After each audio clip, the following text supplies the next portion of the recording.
قبلہ ایک سوال کیا گیا ہے کہ مجلس میں جو ہم اپنے آنسوؤں کو ٹیشو پیپر سے صاف کرتے ہیں کیا وہ صحیح ہے؟ اگر آپ فقہی اعتبار سے دیکھیں تو شاید اس میں کوئی حرج نہ ہو، لیکن یہ کہ کچھ چیزوں کے تعلق فقہ سے بڑھ کر عشق سے ہے اور ادب سے ہے،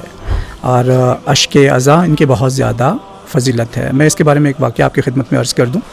کہ مرحوم حاج آغا مجتہدی تہرانی بزرگ عالم دین گزرے ہیں، معلم اخلاق تھے۔ ان کے سامنے اگر کوئی مجلس عزا میں ٹیشو پیپر سے اپنے آنسو پوچھتا تھا تو اسے ڈانٹ دیتے تھے کہ آپ ٹیشو پیپر سے ان آنسوؤں کو صاف کر رہے ہیں، اور اس کے بعد ان کا یہ کہنا تھا کہ ان آنسوؤں کی اتنی قدر و منزلت اور اتنی عظمت ہے کہ اگر کوئی رومال میں ان آنسوؤں کو صاف کرنے کے بعد مریض کے جسم پہ لگائے تو وہ شفا پا جائے۔ اور ان کے پاس ایک شخص بیٹھا ہوا تھا تو اس نے کہا کہ قبلہ اگر کوئی یہ عمل کرے لیکن وہ شفا نہ پائے تو انہوں نے کہا کہ اس کا مطلب کہ وہ آنسو امام حسین کے لیے نہیں بہائے گئے تھے۔ پھر وہ بیان فرماتے ہیں کہ اگر یہی اشک عزا کسی مردے کے جسم پہ مس کر دیے جائیں تو وہ زندہ ہو جائے، یعنی ان اشکوں کی اتنی عظمت ہے۔ ہم نے دیکھا ہے کہ ہمارے ہاں بر صغیر میں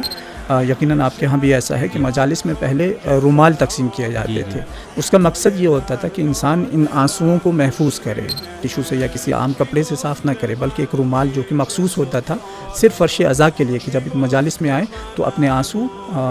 اسی رومال سے صاف کیے جائے۔ اسی کے بارے میں مرحوم آیت اللہ مراشی نجفی صاحب کا بہت خوبصورت واقعہ ہے کہ وہ اپنے بیٹے سے وصیت کرتے ہیں، اور ان کا وہ وصیت نامہ آج بھی موجود ہے جس میں وہ بیان فرماتے ہیں انہوں نے اپنے بیٹے کو تاکید کی کہ جس رومال سے میں 70 سال مجلس میں اپنے آنسو پوچھتا رہا ہوں اس رومال کو قبر میں میرے ساتھ دفن کرنا اور اسے میرے سینے پہ رکھنا، یعنی اس رومال کی جن سے آپ اشک عزا صاف کر رہے ہیں اس کی اتنی زیادہ اہمیت ہے۔ آج صبح میں نے اپنے استاد آیت اللہ مجتہدی سیستانی صاحب سے اسی ٹاپک پہ ڈسکس کیا تو انہوں نے بیان فرمایا کہ ہمارے ہاں قدیم الایام میں زمانہ قدیم میں واقعی یہ رسم تھی کہ لوگ کسی عام کپڑے سے آنسو نہیں پوچھتے تھے، بلکہ انہوں نے مجلس کے لیے ایک مخصوص رومال یا کپڑا رکھا ہوتا تھا جس سے وہ اپنے آنسو صاف کیا کرتے تھے۔ پھر وہ بیان فرماتے ہیں کہ آج کل مجالس عزا میں اس کا اتنا خیال نہیں رکھا جاتا ہے، چیزوں کو عام اور معمولی سمجھا جاتا ہے۔ کہتے ہیں ان اشک عزا کیا اور مصائب امام حسین پہ بہائے گئے آنسوؤں کی اتنی عظمت ہے، اتنی فضیلت ہے۔ ان کا یہ کہنا تھا کہ اگر آنسوؤں کا ایک قطرہ جہنم میں گرا دیا جائے تو آتش جہنم بجھ جائے، یعنی اس قدر عظمت ہے امام حسین پہ بہائے گئے آنسوؤں کی۔